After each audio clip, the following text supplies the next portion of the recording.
Hello, I've not done one of these for a while, but I thought I've probably just come back from the best Combat League Wrestling show of the year so far, the Monster Mash Rumble event up in Thurso last night.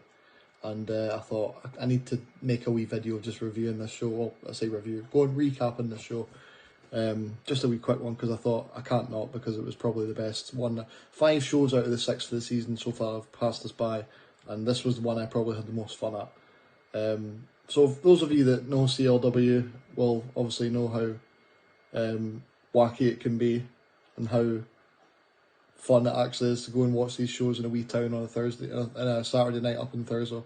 So let's go through these matches and recap a fun night of wrestling, fun evening of wrestling in Caithness. First of all, we had the team of House Stag members Darren J. Blair and Lucha DS defeating House Ravens Logan Smith and Brody Adler. Main story coming into this match was how Logan Smith and Brody had been told by their captain Eric Arkham that their mischievous ways of rule breaking and general heelness had to end, and they had to start winning matches the right way. So not only did they continue to cheat and bend the rules and do what they've been doing all year, they didn't pick up the win and they lost. And not only did they have the pain of losing the match, Brody Adler, who I was dressed up for as this event because the crowd were encouraged to come in costume as well, she met a very painful post-match, which Lucha DS was kind enough to post on his Facebook, and I've nabbed the footage, so have a wee look at this one.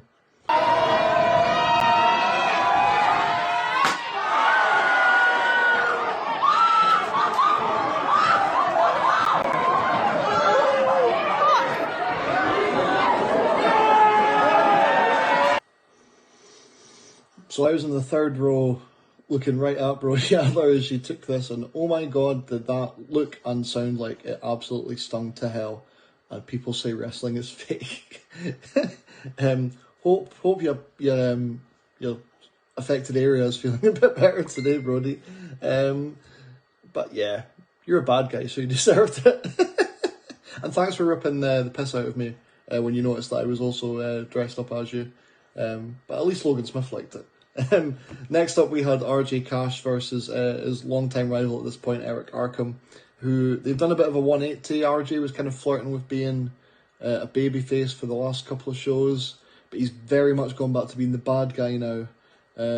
He had a very nasty promo before the match. He was taking the mick out of Eric Arkham for basically bringing his sort of struggles with mental health to light in promos in between shows. Arkham's now flipped his persona. He's left his dark and devious ways behind him. He's now wanting to be the technical submission wrestler that he always claims he has been, and he definitely showed it in this match. This match definitely highlighted Arkham's strengths in that category, and it was nice to see a different side of him, and boy did these guys put on a good show. The finish wasn't what you might expect of a wrestler coming to the lighter side, if you want. There was still a bit of shenanigans in the end, but it was probably fair enough because Arkham's wife got called out by RJ Cash. She hopped up on the apron and gave him a wee slap, and this was after Arkham's stablemates Brody and Logan had come out and offered their services as well in a devious way to try and get the win.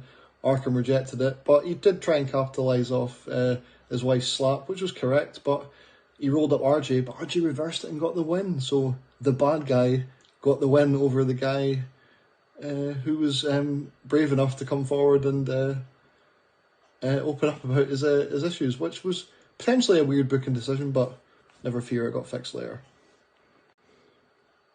So next up, we had another tag match, and we had the long-awaited first pinfall victory for Albion De Quincey, along with his tag partner Lucas Craig for the evening. He pinned the daddy of Scottish wrestling, Glenn Dunbar, and Lad Chapman was also on the losing side of that tag team match in Glenn's House Wolf team.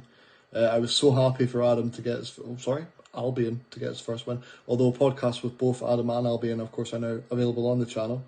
But yeah, he's worked so hard, and for him to get rewarded by getting a pinfall win, hitting a tie KO finisher on a man the size of Glenn Dunbar as well, with some effort from you. Not only that, he told a good story with Lad Chapman during the match. The tension was unbearable. And yeah, all around, myself and Rory, who had come up for the show this time, along with Sam and Jordan, who've been, I think we've been at every show. Noel's in a box over there. We were very chuffed for you, mate. So well done. Keep up the good work. You're only going to get better. And I think everyone's starting to see that now as well. So you're more than just a champ. But yeah, happy for you, bud. And see how you get on in the Rumble later on. So the title match of the evening, as is tradition in Combat League Wrestling, is 2 out of 3 falls. And this time we had long reigning champion Connor Rose defending against the tactician Taylor White, who, in my opinion, has been the MVP of this season of Combat League Wrestling. He's been taking stick from day one, getting called Taylor Swift, and he's been embracing that role very well. Well, you're just being a pest because I'm filming a video, aren't you? Yeah. So he was refusing to dress up for what the main event was going to be, which was the Monster Mash Rumble, where all the participants had to dress up. He said, no, I'm a serious wrestler, I'm not going to do it. Connor Rose comes out and says, well, if you're not going to do it, then CLW are not going to give you your title match. I've not brought a costume, I'm a serious wrestler, blah, blah, blah. He says, don't worry, I've got you a costume if you agree to the conditions, and you can have your title match. And he begrudgingly agrees so he can get a shot at the belt. And later on we find out what it is, but there's no prizes for guessing what the costume was. But anyway, Taylor very much lives up to his moniker of the tactician in this match. It's very sort of, I want to say Brock Lesnar and Kurt Angle Iron Man vibes from a SmackDown about 20 years ago, if I remember correctly. Think about the right match. Taylor sacrifices the first fall after he's been working on Connor's leg, ends it with a DQ by smacking a chair off his leg while his leg is also wrapped around the ring post. Very dastardly, but tactical, because he loses the first fall, but he very quickly makes him tap out to an ankle lock, a la Kurt Angle, straight away to make it a 1-1. Connor's selling the leg. Taylor's being tactical as always. He can't chop down the bigger man. He can't outpower the bigger man, so he's got to chop him down. And this eventually leads to Taylor becoming the new Combat League Wrestling House Champion. And something I think is very much deserved, and a great call, because now he gets to rub the belt in everyone's face that's been calling him Taylor Swift all year. So main event time, Monster Mash Rumble. Everyone's got to dress up. But what do we get coming out first? We get Logan Smith, not in costume, claiming that he's been told that he has to apologise to Struan, one of the referees, for beating him up over the course of the season so far. And but he doesn't want to do it, so he says, I'm not going to be in the Rumble. Ends up giving Struan a lovely blue thunder bomb, but then says, sorry mate, and me and Rory immediately go, well, technically apologised, doesn't he?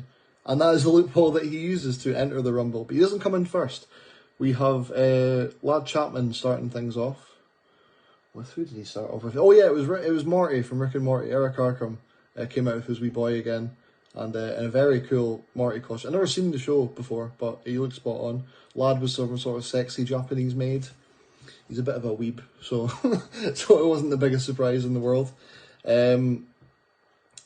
I'll try and remember everyone. We had the refs come out as well in costume. You had one of them was dressed up as was it like Attack of Titan? It's some anime thing I've not seen before. Then you had Amy, bless her, come out as the Count from Sesame Street, which was of course hilarious for a referee to come out as the Count. So it was nice to see them guys get a chance to do that as well. I initially thought they were in the match, and like they were getting maybe Struan to ref it because he wasn't fit enough to compete or something. But Amy's time will come, especially from what I hear from Albion. She's going to be very good. Sorry, so we'll just need to wait and see for that. But yeah, so we got a starting off of Lad and Arkham as Morty and a sexy Japanese maid. But then who comes out next? I wanted to give you something to remember me by. And I know you've always had your eye on this photo of Elvis in me. He was so good to his mother, sir. None other than Elvis Presley, RJ Cash, JR Cash, Johnny Cash, Elvis Presley. Yeah, old school singers. Of course, it had to be Elvis. He goes right for, Marty goes right for him. And you've now got the most serious match of the night. Revisited has now come down to Elvis Presley battering a cartoon character. I mean, Rumbles are hectic and chaotic, even if there's only 12 people in them. I'll try and remember everyone's costume. Darren J. Blair was dressed up as the something skeleton. I can't remember what it was.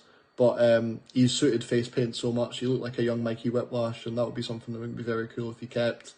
You had Brody Adler coming out as Beetlejuice. Logan came out as the ref that he beat up, who was then eliminated by the ref, which I thought was hilarious. You had Glendon Barr was Skywalker. You had Connor Rose as Thor, and of course you had Taylor Veit as...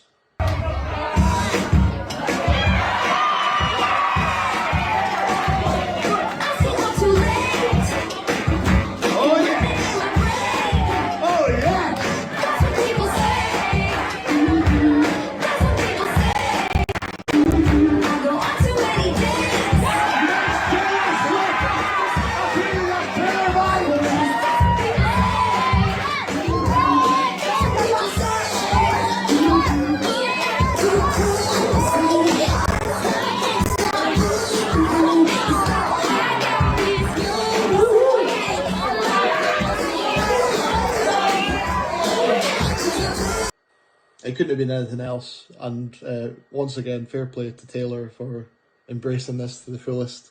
And it's been probably the biggest highlight of the show so far, outside of seeing my friend become a wrestler and have all the coolness that all comes along with that. Who else did we have? We had Lucha DS with Spider-Man, and of course then, and forgive me if I've forgotten anyone, I'm sorry. But then we had the last entrant in the Rumble, and thank God he was the last entrant in the Rumble, because his costume was mental. Adam came out as Thesaurus Rex, and yeah, hilarity ensues.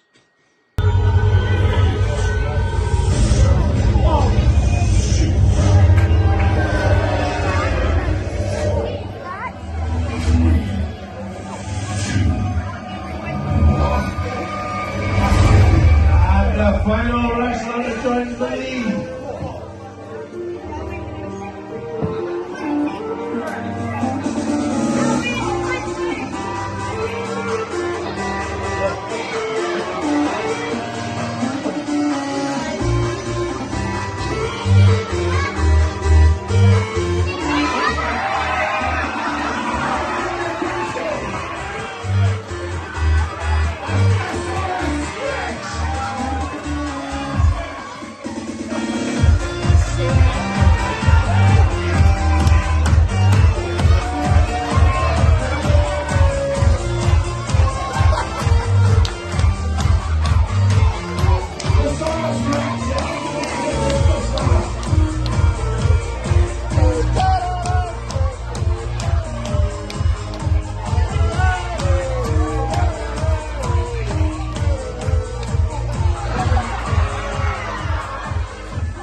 He was one sweaty boy after when I saw him after, even though he got all his gear off and all that.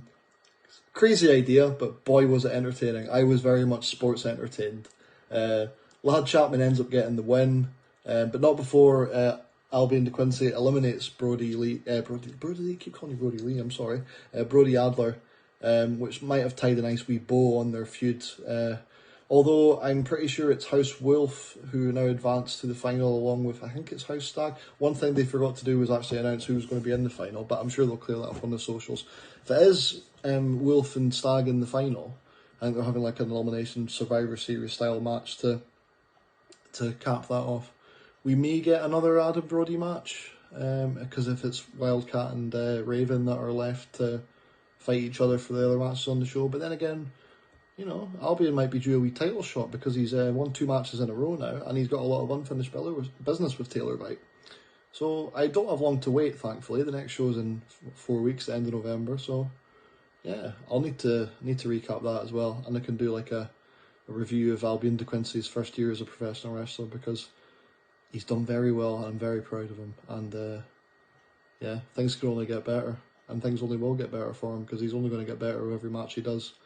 And he's getting less sort of you know, worried about things because he's stress heads. But, you know, I can be as well. We all can be like that at the best times. That's because he cares. And but every time I think it might be getting a bit easier for him because he's getting better every time. So, yeah. Well done, man. And until next time, keep it balanced.